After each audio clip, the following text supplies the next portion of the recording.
Hello everybody. Happy holidays to all of you. I wish you all a nice and safe holiday. Let's hope you have it better than the persons from this episode of Let's Not Meet. Enjoy. Reddit Readings, Episode 47. Lost in Baltimore, and saved by a lie. When I was 19, in the early 90s, my brother and his wife were newly married, and living in Baltimore. I was from Maryland, but had not yet spent time in that city. I knew it wasn't totally safe in parts, but I also knew that I was just going straight to my brother and sister-in-law's house, so it would be fine. Until I turned onto the wrong street. This was MLK Boulevard, and back then it was a stretch of abandoned gas stations, sketchy bars, boarded up houses. A few people were walking in the middle of the street drinking out of paper bags. I knew that I had messed up, and instead of freaking out and getting more lost, I pulled into an abandoned gas station. There was a bank of payphones and I parked about 10 feet from them, hopped out and called my brother. He was impatient at first, because he knew the city quite well, but it was my first time driving in it, and I was trying to write down his directions as he gave them to me. Just then something caught my eye, and I looked over at my car. 3 men were leaning against it. 2 on the passenger side, 1 against the driver's side front door. They were all staring at me with their arms crossed. I started to silently cry, thankful that I had on sunglasses. My brother heard me sniffling and said, "Why are you upset? I'm giving you directions." But I couldn't tell him what was going on, as the men were within earshot. I got the rest of the directions, put them in my pocket, and walked to my car. The man leaning against my door reached up and wiped the tears from one cheek. Then he said, "Why are you crying, baby? Nothing bad has happened yet." Without even thinking about it, I responded, fully sobbing now. "I just shot my boyfriend, and I'm in a lot of trouble. The cops are." That's all I got out. The 3 men had all taken off in separate directions at full sprints, away from me. If I hadn't been gifted with that life from my guardian angels or whomever saved my ass that day, who knows what would have happened. Dudes, I no longer live in Maryland, but let's not meet again. It wasn't a cat. A bit of a preface here. I was around 10 to 11 years old when this happened. Old enough to stay home alone, but not old enough to recognize some red flags. I attended camp over the summer, the typical 8-2-3 routine. My house sits close to the end of my street, which forms a U, but for some reason the bus driver would never drop me off at my house. I would always get dropped off at the end of my street, where I would toddle myself along back home. Both my parents worked late hours, sometimes not getting home until 8 p.m., and it would be very expensive to hire a babysitter for 4 to 5 hours a day, 5 days a week. So, starting 6th grade, when the bus dropped me off at home I would be by myself. I'd do the usual middle school routine, play games online and watch TV. Occasionally my neighbor's cat would come into my backyard, and I would feed and pet her as a way to get outside. The only computer in the house was in my dad's work room, which has a window overlooking the deck, and a window overlooking the side of the house. We have large bay windows in the living room, dining room, and kitchen of my house, and since we sit on a hill, you can pretty much see the entire backyard from a nice vantage point. So most days, when I got home, I'd toss off my backpack and go right to that room, and you could see me walk from my front door and pop up by the computer from outside. Unfortunately, this would lead to something that I had forgotten about up until now. When I got off the bus, I did as expected, go into my dad's workroom and play computer games. About 30 minutes into this, I can hear faint meowing coming from the outside window. I pause the game and look outside, thinking maybe my neighbor's cat had wandered over. Nothing. I just sat back down and resumed playing, only to hear the meowing again. It was quiet, but noticeable, and so I checked the other window. Nothing again. This routine happened for a good 10 minutes, and eventually I got frustrated and went into the living room to watch TV. Not even 2 minutes later, meowing from the window I was sitting right beside. Now I was confused and a little creeped out, so I shut the blinds and kept trying to watch TV. The meows continued, but only when they came from the window right behind me did I jump and leave the living room, officially skeeved. I went into my bedroom, where the blinds were down but still cracked for some sunlight. I tried to read a book, only to hear a meow come from outside my bedroom window. This was enough to make me call my dad, concerned that maybe the cat was hurt, but I couldn't see it to be sure. He said he would have the neighbor come check it out and call me back later. 10 minutes go by, and I get a call from my dad saying he was coming home from work. Nothing urgent in his voice, just that his job had gotten cancelled and he could come home early. I thought nothing of it, and when he got home did I realize the cat noises had stopped. Fast forward to the present, and I asked my dad about the strange incident, thinking it was funny the cat had followed me around. What he told me next made my blood run cold. After I called him, my neighbor did indeed come to check on the house. What he found were large footprints, leading in circles all around the house, clustered close to the walls, so that even if I looked outside, I wouldn't see anything. Someone had been stalking me through my house, seeing where I was through the windows, and making cat noises, to try and get me to come outside. They must have known I was home alone, since it was easy to see me walk by myself down the street, and let myself in. My neighbor immediately called my dad, and searched the property, but found no one. The police weren't called, since there was nothing but footprints, that led off into the woods and got lost, and I never saw anyone. My dad stayed home with me for the rest of the week. It sickens me to know that there are people who would use these tactics to try and lure kids out of their homes, and from there, do whatever they wanted with them. My Uber driver harassed employees at the store I work at just to get in contact with me for hours. I don't have a car, so Uber or Lyft is my main mode of transportation to get to work. This morning, I requested an Uber a half hour before I had to be there, and the pickup was supposed to take less than 5 minutes, but for some reason my Uber driver kept going in circles. He ended up calling me asking for directions, and I was telling him exactly where he needed to go, and so was the GPS in the background. At that point I was irritated and asked if there was a way he could cancel, because I was going to be late. He said he couldn't, and ended up finding his way to my apartment at the time I was supposed to be at work. He kept apologizing, and I would mumble it's fine, I just need to get there. He ended up taking me to another store that was on the way, and asked this is it, right? It took all of me not to just blow up. I calmly gave him the directions to the actual store I work at, and just told him to please listen to the GPS. We finally get to my job, and I'm nearly 20 minutes late, and as soon as he parked I muttered thanks, got out, and bolted to the office to clock in. An hour or so into my shift, one of my managers came up to me to tell me that my Uber driver has been harassing the people in the front of the store, trying to get a hold of me/my manager, to take fault for me being late/apologize to me. You need a membership to shop there, so he kept getting kicked out. He tried 4 to 5 separate times to come in. Another hour goes by and a different manager approached me to let me know that the Uber driver had resorted to blowing up the store's phone begging to speak to me. She had asked me to not leave alone and be on the lookout in case he came back. I contacted Uber support multiple times to let them know, and you wanna know what they did about it? They gave me a $3 credit. I made sure to give him a 1 star, so I wouldn't get him as a driver again, but it's just scary to think that he knows where I work and live. Saved by a spam call.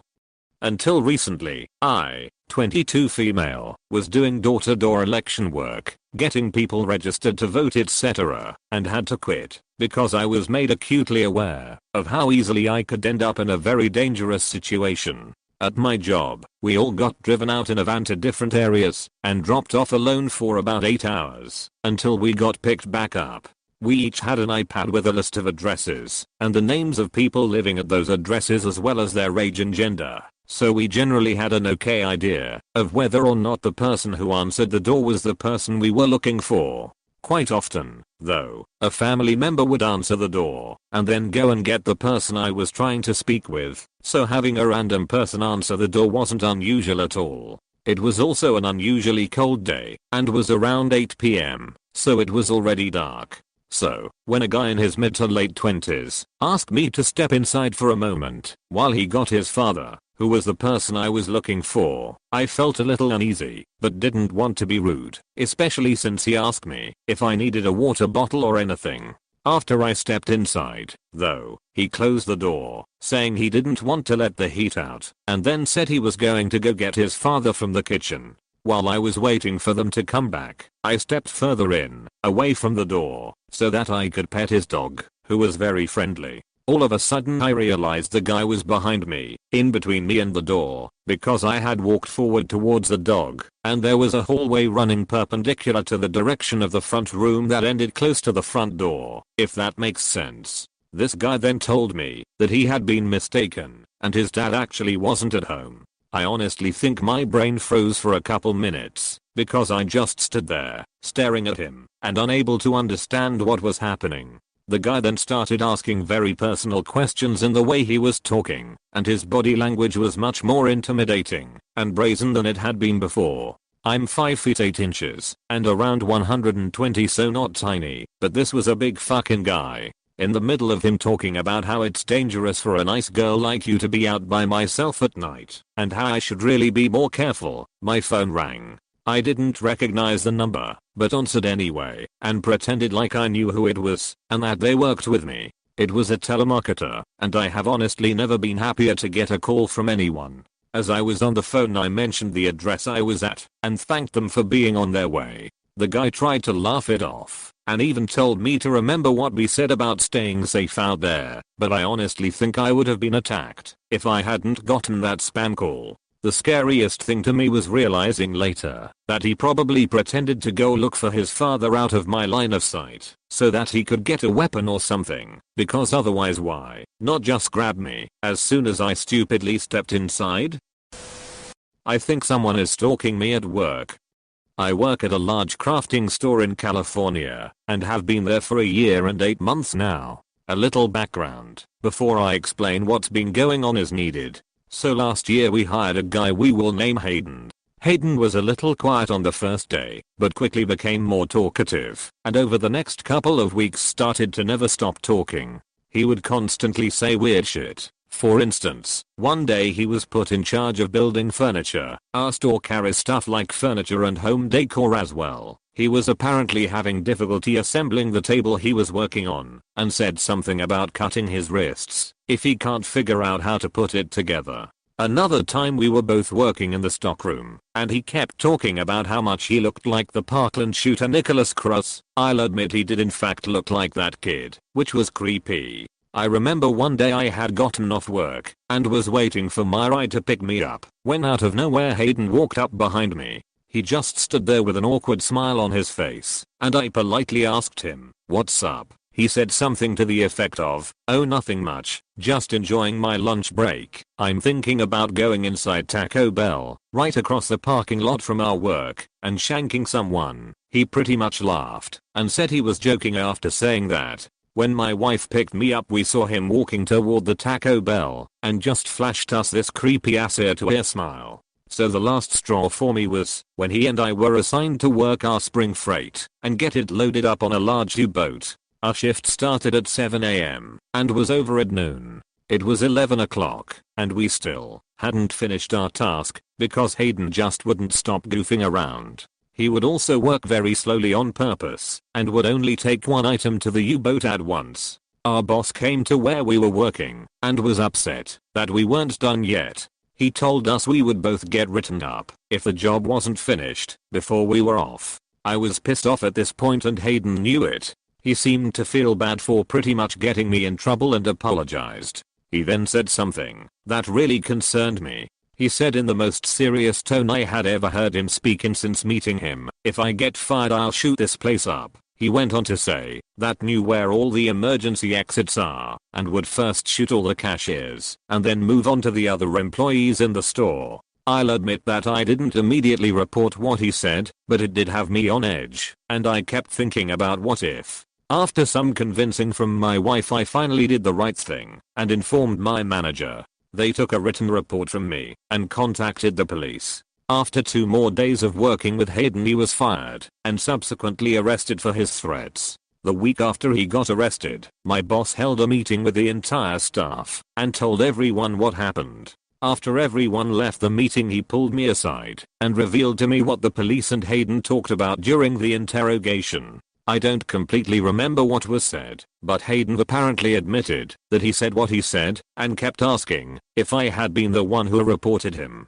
Fast forward to a few weeks ago, I was working at the same store, still am, and I was heading to the break room for my final break when I heard a voice from one of the aisles to the left. A man was standing next to the paint case and asked if I could get him some paint. While I was opening the case, he addressed me by name, which I immediately thought was weird because I wasn't wearing my name tag on this particular day. Out of curiosity, I asked him how he knew my name, and he said it was just a lucky guess, to which I thought was BS, mainly because his tone of voice seemed sarcastic. The entire time I was getting his paint, he was staring at me with a smirk on his face. He then began to ask me questions about my name, which is the same name of a popular TV show character. He asked what year I was born, why my parents decided to give me that name, etc. At this point I started to walk away, and as I had other things to do, and the whole time I was walking away he was still trying to talk to me, I heard him yelling my name from 3 aisles down.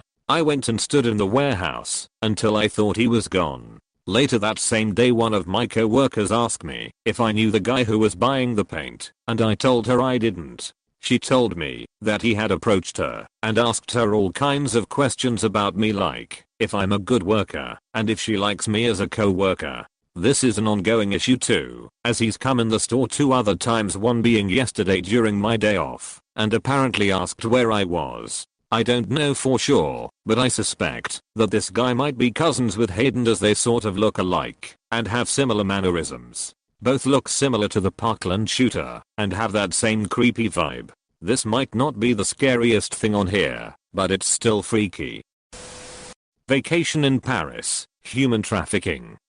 The whole thing unfolded today. Cops were involved. I almost had a panic attack. It was a whole mess. So, I'm on a trip backpacking around Europe with my brother, currently in Paris. We are staying at this hostel, and we're in a 10-bunk bedroom. There was this one guy in the room who was immediately super weird. Almost right away, like as soon as we got settled, he starts talking to us about flying to Libya. He's all, us, Libya, fly tomorrow, and me and my brother are just like, no dude. He keeps saying it, we keep saying no, and he's getting progressively more assertive about it. As me and my brother are going around doing sightseeing and stuff, I keep seeing this dude around. When we are at the hostel, he kept following us to the dining hall, out onto the terrace, and I'm getting more creeped out. My brother, ever the non-assertive soul he is, just laughs it off like the dude is joking. This goes on for 2 days. Well, this morning, we were going out to breakfast, and I forgot my phone back in the room, so I told my brother to just go ahead, and I ran back to get it.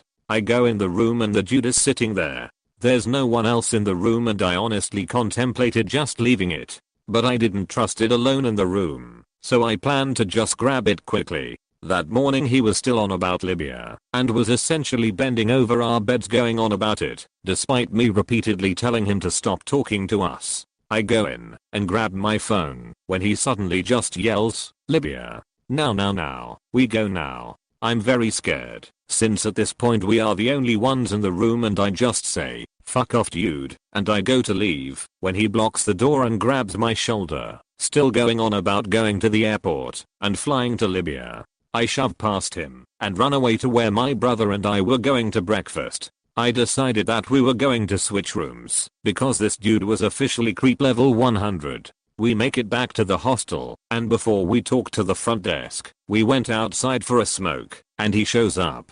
I almost yell at him to leave us alone, and he flat out says no. I go to the front desk and explain that this dude has been harassing us, and we wanted to change rooms. I mention what went down in the room, and before I knew it, the cops were called, and I was giving a statement. As they were sorting it out, there were a couple things that jumped out at me. This guy didn't pay in advance. Normally, when you're staying in a hostel you pay the full amount up front, or if you're staying for a while, you pay weekly. He was paying by the day. He had several pieces of ID in his wallet, none of which matched his description. Apparently, Paris has been having a problem with human trafficking. This guy was escorted out of the hostel by police. He was banned from staying there again ever. Me and my brother switched rooms and we were given vouchers for free dinners for the rest of our stay here. And now, I'm terrified to go out by myself. I swear, if me and that guy had been alone in a more secluded place that didn't have cameras everywhere, I could have been shipped off to Libya.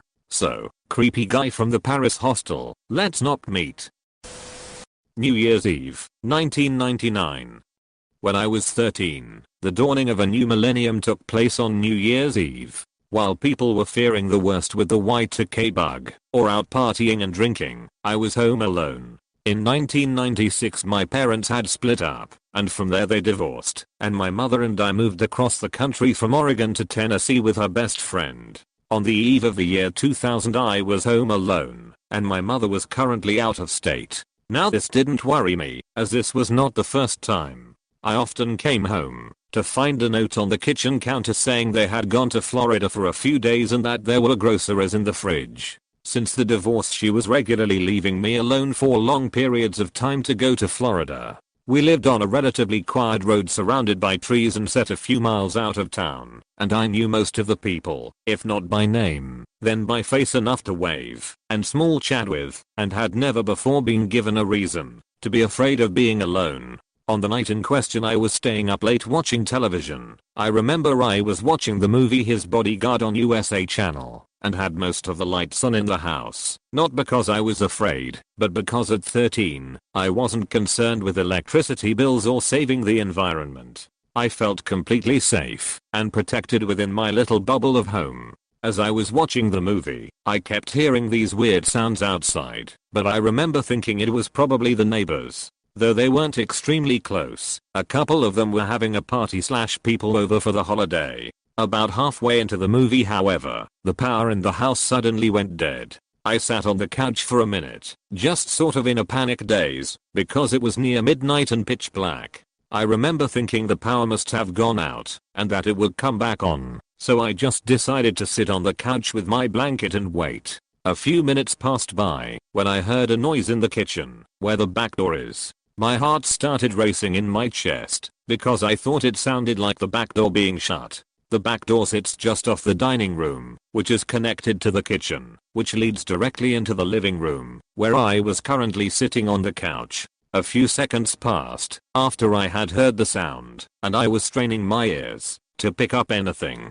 that wasn't supposed to be there. Every noise suddenly felt magnified. When footsteps sounded on the floor I immediately slithered off the couch onto all fours, crawled around the ottoman, and started as slowly and as quietly as I could make my way toward the space between the love seat and the couch. I knew I could fit under the side table and be completely hidden by the dark and the ottoman, from playing hide-and-go-seek in the dark many times with my friends during sleepovers. I was nearly there when the footsteps became more apparent. I knew from the sound of them that whoever it was making their way through the kitchen now toward the living room. They weren't hurried or anything. It was like they were just moving around in the kitchen. I glanced up from where I was crouched on the floor, and to my horror there was a dark silhouette standing in the archway between the two rooms. To my credit I didn't scream, however I did panic. I stood immediately to my feet from my hiding spot and ran down the hallway, and I believe the only reason I wasn't overcome was because the person chasing me had to get around the ottoman in the dark to follow me. I did what all children do when they are afraid, and I bypassed the front door, the guest bedroom, the bathroom, and ran to the farthest door down the hallway, my room. In all honesty, I probably wouldn't have been able to get the front door unlocked and open in time, as it was right off the side of the couch. When I was 10, I got a bird for my birthday. He was a blue-fronted Amazon, and I named him Boo, because it was October, and close to Halloween. Boo had a large iron cage. It could have been metal, but very large, sturdy, and like 6 feet tall, and it was kept in my room, despite the fact that Boo, like me, pretty much had the run of the house whenever he wanted. This information will become relevant later in the story. As I ran into the room, I slammed the door shut and locked it. However, the lock was simply one of those little turn knobs that you can easily pop with a butter knife. I had barely gotten the door shut and locked when the person on the other side knocked on it. I have no idea why they knocked, if they did it to mock me or to scare me, but I knew in my heart that my little lock was not going to keep whoever it was on the other side out of my room. It didn't keep my mother out when we were arguing, and it wouldn't stand up to brute force. I was panicking, on the verge of tears when the person started laughing. It was low, quiet, and because of that it was even more frightening. It wasn't like manic laughter, but as if they were genuinely amused. It was the laughter that really frightened me, and I started heavily, hysterically crying and looking around my room to figure out what I could do. That was when I realized Boo's cage would fit almost perfectly between the door and the wall of my closet. The cage moved quietly on my carpeted floor, but as I pushed it into place, it scraped against the door and alerted whoever it was on the other side that I was trying to barricade myself in, because suddenly they threw themselves at my door, and you could hear the sound of the wood splintering and the door handle being twisted violently. Boo, who had been stirred by the movement awake, began literally screaming and flapping his wings. I might have screamed with him, but honestly, I don't remember screaming. I just remember being extremely scared. Terrified, I crawled under my bed/couch, a bunk bed with a futon on the bottom, metal, and waited. Several minutes passed, and the person eventually stopped attacking my door. Boo continued screaming, even after he had stopped. Though being under my bed gave me no feelings of being secure, I didn't come out from under it, because I simply had nowhere else to go. I thought about trying to go out the window, but I was afraid he might expect it, and therefore be waiting for me on the other side, and it was also several feet off the ground, as the house was built on a raised foundation. I remember laying under my bed, terrified, for what felt like hours. I must have fallen asleep, because I woke the next morning to daylight. The fear of what happened came back to me as soon as I registered where I was and why, and scared that whoever had been in my house might still be there. I decided to crawl out the window and run to a neighbor, since it was daylight outside, and therefore I felt less afraid. Crawling out a window is a lot harder than it looks, and I did it less than gracefully, as I was not, and still am not, the most coordinated human being. Once I was back on my feet, however, I carefully made my way around the house, and that's when I noticed that the back door was wide open. Scared, but feeling braver, now that I was outside, and that it was morning instead of a pitch black night, I walked up the back steps and peered inside. Seeing nothing out of the ordinary, no terrifying man leering at me, basically, I decided to go inside. Looking back, I cringe on how stupid this could have turned out, and that I wish I could have told my younger self to make the smarter move and just go get help, but thankfully, no one was inside the house. I did a terrifying, heart-pounding room-to-room check, looking in closets and under beds, behind the couch, anywhere I thought even a small child might be able to fit. I even popped the lock on my mom's bedroom, so I could check it, and then re-locked it afterwards. When I was positive there was no one there, I went back to lock the back door. I had left it open in case I needed to escape, and noticed that the breaker box on the opposite wall was open. The main switch had been pulled. I flipped it back on, locked both locks on the back door, checked all the windows and front door, and then called my mom, where I once again broke down crying hysterically. She called a co-worker, who came and stayed the entire day with me as they drove back. My mom still took random trips to Florida after that, but I always went with her from then on forward. So terrifying. Laughing crazy person that broke into my house on New Year's Eve. Please let's never meet again. I sincerely hope no other young girl had to meet you either. I don't know if you were just some drunk visitor of a neighbor, but you terrorized me that night. I was afraid of being alone when my mom was working, and to this day, I still get scared when I'm home alone. Overthink what I would do if someone came inside, and where I would hide. When my cats make noise out of nowhere, I immediately investigate for fear it's someone trying to get in. Thank you for listening to Reddit Readings. If you enjoyed this episode, consider subscribing and leaving a rating.